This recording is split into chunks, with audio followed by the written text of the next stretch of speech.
Dans cette nouvelle session, nous allons parler une fois de plus du Real User Monitoring. Et donc, dans ce cas, on va voir comment est-ce qu'on peut utiliser Dynatrace pour monitorer l'activité des utilisateurs réels à partir d'une application PaaS. Donc, pour ça, on va aller dans la liste de nos applications et puis on va chercher PaaS Integration. Donc, ça fait une nouvelle application à voir.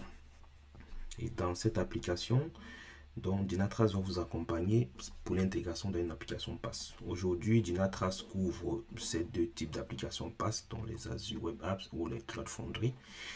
Et si vous n'êtes pas dans un de ces deux cas, Dynatrace met à disposition le chat pour pouvoir les informer éventuellement que vous travaillez sur notre application pour qu'ils essaient de mettre à jour la documentation.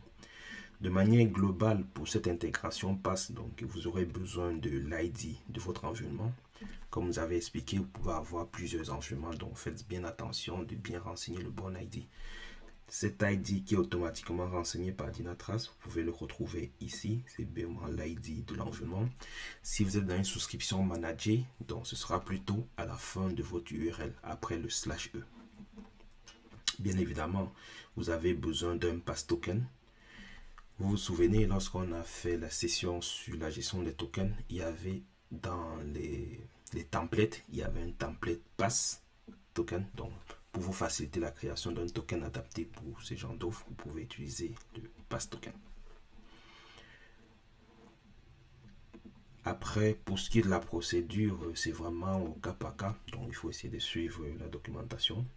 Notamment quand vous suivez la documentation du Cloud Foundry, vous voyez dans les commandes exécutées, à un moment il va vous demander de lui fournir votre environnement ID qu'on a vu tout à l'heure, il va vous demander de fournir l'API token. Après, la Network Zone, c'est fait partie des options facultatives. Donc une fois que vous avez généré votre token, vous avez récupéré votre environnement ID, il suffit de suivre la procédure et puis ça vous permettra d'embarquer le nécessaire pour que votre application puisse envoyer les données d'activité à votre cluster Dynatrace.